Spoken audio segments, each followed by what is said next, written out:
Hello friends, आज हम वाणिज्य या कॉमर्स की परिभाषा, उसकी प्रकृति और उसके क्षेत्र के बारे में जानेंगे। वाणिज्य से तात्पर्य व्यक्तियों, व्यवसायों और संस्थाओं के बीच वस्तुओं, सेवाओं या मूल्यवान चीजों के आदान प्रदान से है, जिसमें सामान्यतः खरीद, बिक्री और वितरण शामिल होता है। इसमें वे सभी गतिविधियां शामिल हैं जो उत्पादकों से उपभोक्ताओं तक वस्तुओं और सेवाओं के हस्तांतरण को सुगम बनाती है, जैसे व्यापार, परिवहन, भंडारण, बैंकिंग, बीमा और विज्ञापन। वाणिज्य की प्रकृति से इसके लक्षण, जो मूलभूत इसके लक्षण है, उनका पता चलता है। पहला है आर्थिक गतिविधि।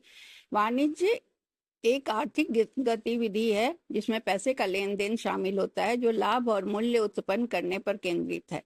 यह विनिमय उन्मुख होती है। इसमें खरीदारों और विक्रेताओं के बीच वस्तु विनिमय या मौद्रिक प्रणाली के माध्यम से लेन देन शामिल होता है।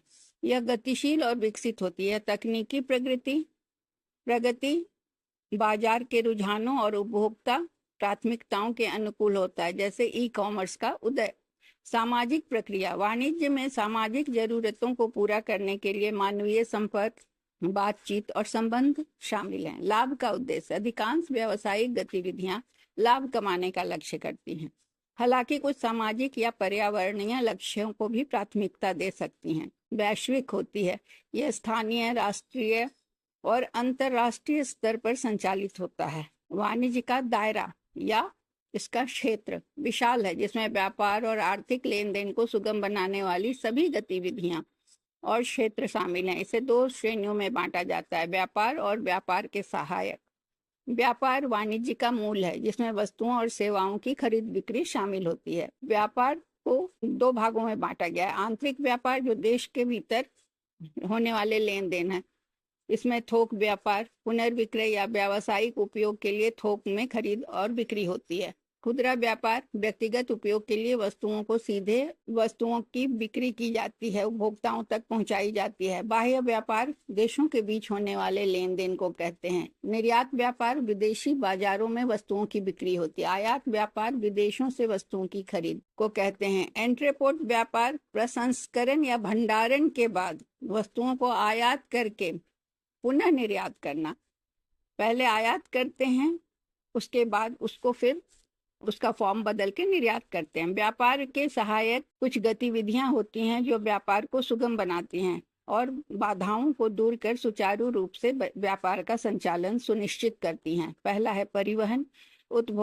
उत्पादकों से उपभोक्ताओं तक वस्तुओं की आवाजाही को सक्षम बनाता है। कैसे होता है? सामान उत्पादक से उपभोक्ता तक कैसे पहुंचता है? रेलवे के द्वारा, शिपिंग के द्वारा, हवाई परिवहन, रोड का परिवहन भी इसमें सहायक होता है। भंडारण वस्तुओं की उपलब्धता को सुनिश्चित करने और खराब होने या नुकसान से बचाने के लिए भंडारण प्रदान करता है या भंडारण की सुविधा दी जाती है। बैंकिंग और वित्त व्यापारिक लेन देन को समर्थन देने के लिए ऋण, क्रेडिट और भुगतान प्रणाली जैसी वित्तीय सेवाएं प्रदान करता है। बीमा व्यवसायों को चोरी, आग या परिवहन के दौरान नुकसान जैसे जोखिमों से बचाता है। विज्ञापन और विपणन मांग पैदा करने और उपभोक्ताओं को सूचित करने के लिए वस्तुओं और सेवाओं को बढ़ावा देता है। संचार डाक सेवाओं, इंटरनेट या दूर संचार के माध्यम से खरीदारों, विक्रेताओं और अन्य हितधारकों के बीच समन्वय को सुगम बनाता है। पैकेजिंग वस्तुओं को संरक्षित और आकर्षक रूप से प्रस्तुत करता है। ये सारी चीजें वाणिज्य के क्षेत्र के अंतर्गत आते हैं।